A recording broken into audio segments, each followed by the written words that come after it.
Appalachia has long been admired for her beauty, her lush green mountains thick with vegetation and teeming with wildlife. But there's another side to this modern-day Eden. A long, rich history, steeped in tradition, folklore, and superstition. When the sun goes down and the moon waxes great over the hollow, these happy hills turn cold and dark. The winds howl in cruel harmony with the fox and the coyote, punctuated by the shriek of the screech owl's cry. Thousands of glowing eyes peer out from the blackness beyond the trees, giving audience to the wraiths and the phantoms that dance in the shadows. Spirits stir in the swirling fog. A chill runs down your back. The goosebumps begin to rise. It's midnight in the mountains.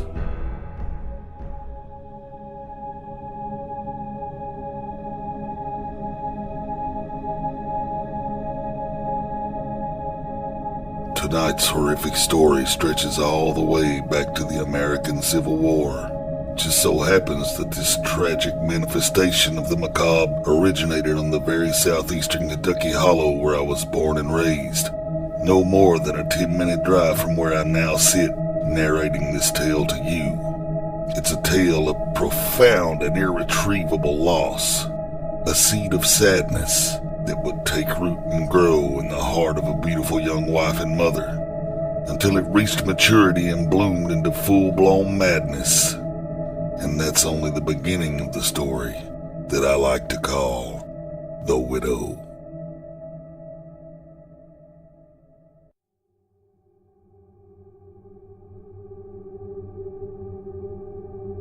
Alma Lee Gibson and Vernon Holmes grew up not more than a stone's throw away from one another in their respective families on what the old folks call Grigger Branch Hollow. The Gibson and Holmes families were so close that they could have been a family to themselves.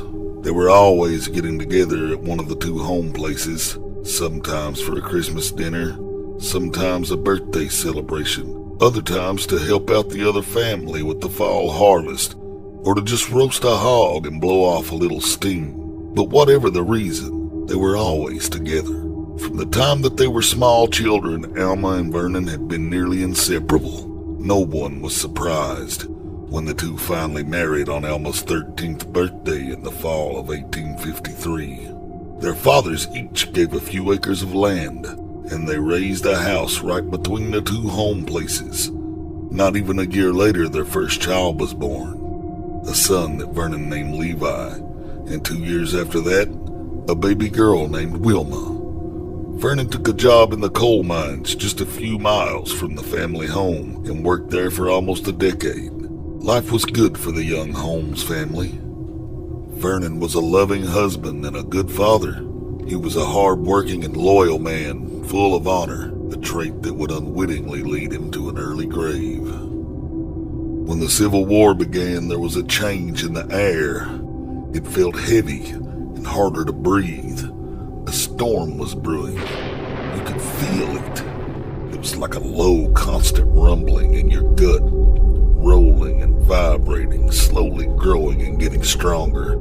Everyone could feel it, and they all knew that something bad was coming. Being the man that he was, Vernon's pride and honor bound him to volunteer when Colonel Cottle's recruiters came by the mines. When he returned home to deliver the news, the response was mixed. While his father was proud of his decision to answer the call of duty, Alma was heartbroken. She looked at her husband through her tears and she said, "What have you done? Don't you understand, Vernon? You have signed your death warrant." But the die had been cast, and Vernon was going to war.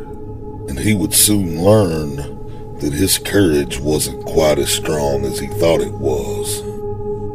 Even with family all around her, Alma found the home place lonely with her husband gone. She prayed every night for him to come home.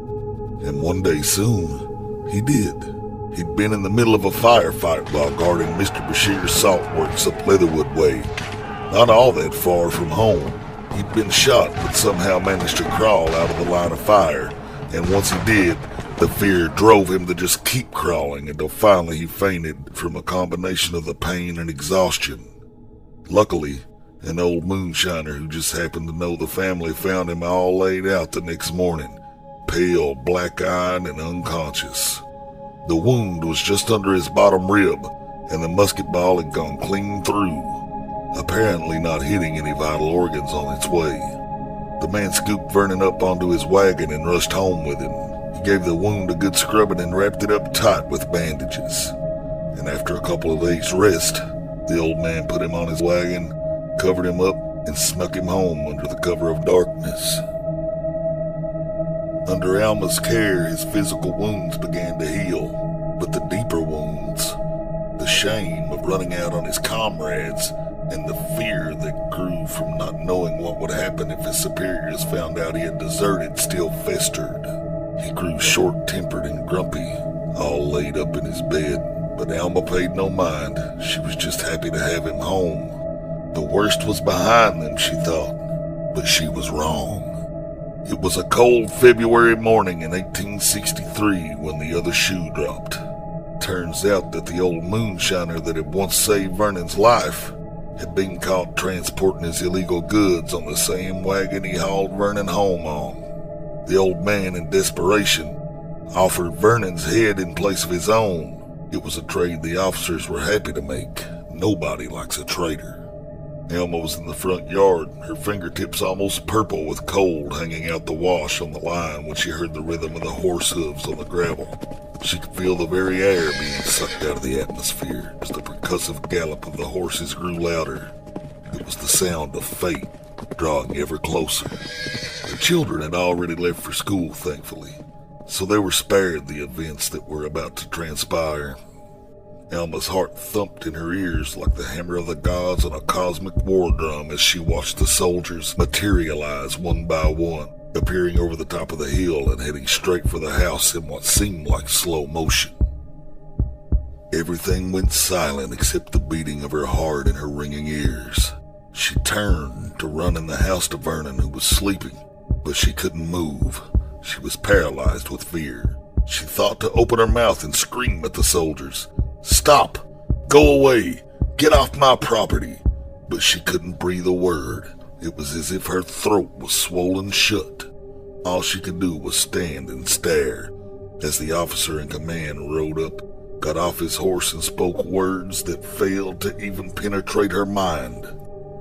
He waved a piece of parchment before her dilated eyes, glazed over with shock. She could see his lips moving, but his words were a mystery to her. She watched in horror as 4 soldiers dragged her husband from their home, kicking and beating him mercilessly as he flailed and stumbled off the porch, finally rolling into a ball in the grass. The soldiers laughed with glee as they stomped on him, treading him like grapes in a wine press. Alma fell to her knees, still unable to make a sound as they dragged him to the woodpile by his feet. He was broken, bleeding, and barely conscious. She watched helplessly as the soldiers lifted him and draped his limp body over an old stump where she'd watched him split firewood so many times. The horror of what she was watching had shocked her into a state in which she was only catching mental snapshots now of what was going on around her. One flash and she could see the officer standing over her husband. Another, and Vernon's eyes were looking up at him longingly as if to beg for mercy. The officer's composure never changed. His expression was stern and his movements quick and sharp as he pointed to Vernon and laid down the sentence.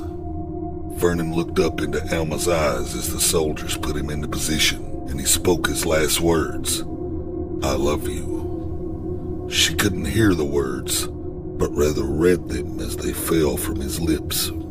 She fell over stiff to the ground, her eyes still locked on his. One soldier stood behind him with a boot on his back, while another picked up Vernon's old axe off the porch of his work shed. They beheaded him for treason right there in his own front yard as his wife looked on in horror. And with that, they simply mounted their horses and rode out the same way they came in. leaving Alma lying in a clump on the lawn without as much as a wave goodbye. As she started to come to herself a little, she began to crawl across the yard, clawing at the grass and the earth with her fingers in a desperate attempt to get to Vernon. Now you may think that this is the end of the horrible tragedy, but it's not. It's only the beginning. See, a few days later, the local sheriff started hearing tales of a strange woman walking the road near Grigger Branch, pregnant and wailing and covered in blood. And then he was visited by Penny Hatfield, a pretty young teacher from the Cornet Hill School, a little two-room schoolhouse between Christopher and Glomar. The shaken young woman reported that the Holmes children hadn't been to school in almost a week, and being concerned, she tried to go to the home to check on them one evening. Upon her arrival, however, she was forced to flee in terror from what she could only imagine was a witch who ran out of the woods after her, covered in blood and screaming like a banshee. The sheriff thought this story to be madness, of course, the result of a timid young woman getting spooked and letting her imagination get the best of her. She'd probably heard the wailing woman story from the others around town and got scared by an old screech owl or something, he thought. But being a bit curious by nature anyway, and the thought of children being involved to boot, he promised the rattle teacher that he'd ride up to the old Holmes place and check things out. So that night after supper, Sheriff Couch saddled up his horse and headed for Grigger Branch. He pulled back on the bridle as he topped the hill, slowing down to survey the area around the Holmes house. Something was off. The sun had gone down and the house was dark and quiet. Come to think of it, he didn't even see any light coming from the Gibson place on the way up the hollow either. Strange, he thought, noticing that the old Holmes place just up the holler was dark as well. "Hey, Vernon, you in there?" he called out toward the house, not knowing that Vernon's body was still lying in the overgrown grass, not more than 30 feet from him. He climbed down off his horse and hitched it to an old apple tree. The silence of the air was eerie. It was as if no one had even lived there.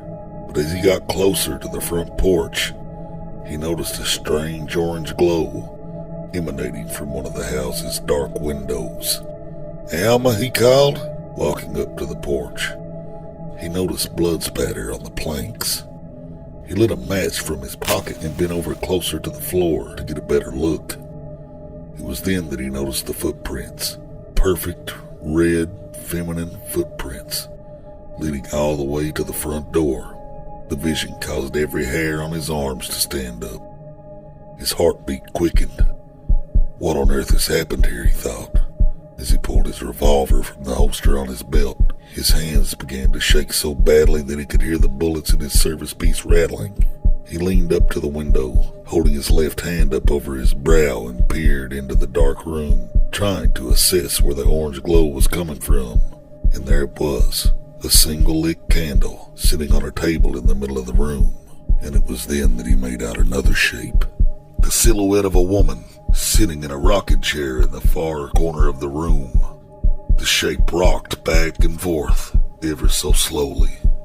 Couch looked around the porch, looking for anything that he could use to get a little more light. He spotted an old oil lantern hanging on the other side of the porch. Perfect, he thought. He took it from the wall and lit it.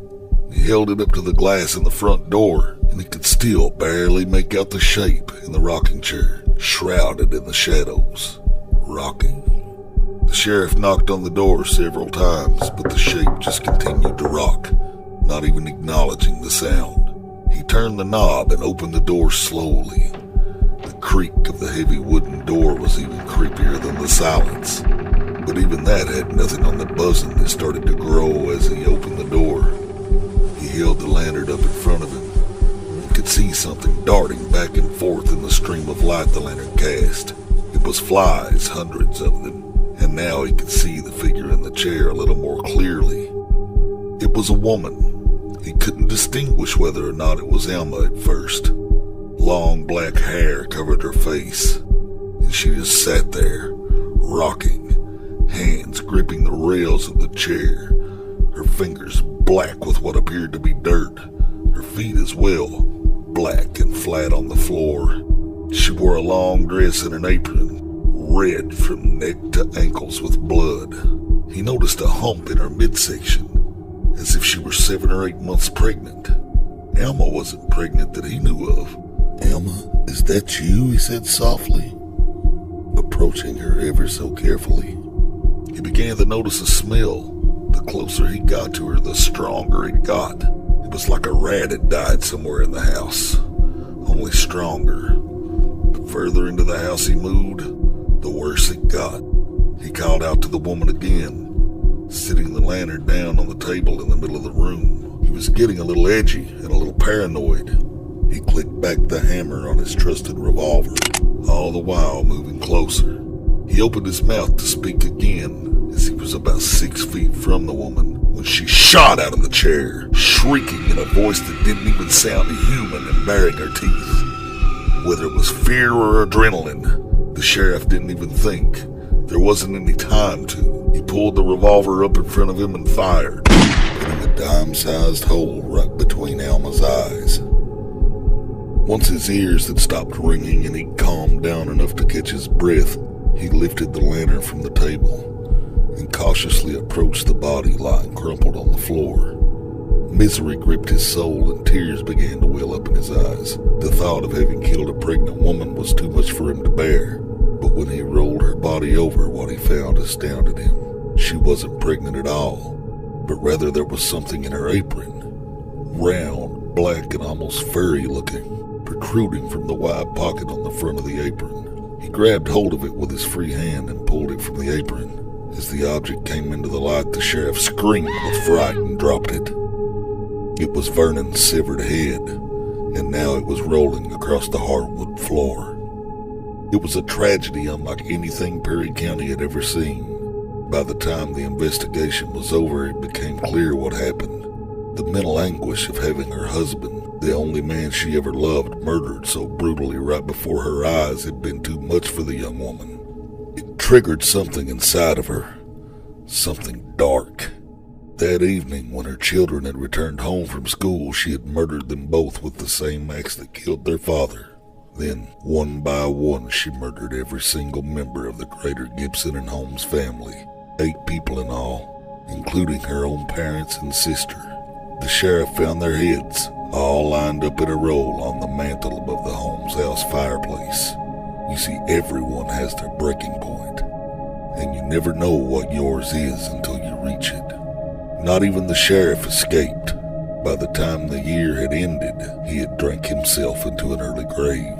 The Gibson and Holmes families are buried at a small family cemetery, no more than a few thousand feet from the scene of the tragedy. Alma herself lies in an unmarked grave alongside them. Some say that Vernon's head was buried with her. If you believe the old folks, at least 5 more lives have been claimed by her ghost. They say that even today, if you dare to walk the narrow, winding road of Gregory Branch on a night when the moon is full and the air is still, you can hear her wail echoing off the mountains.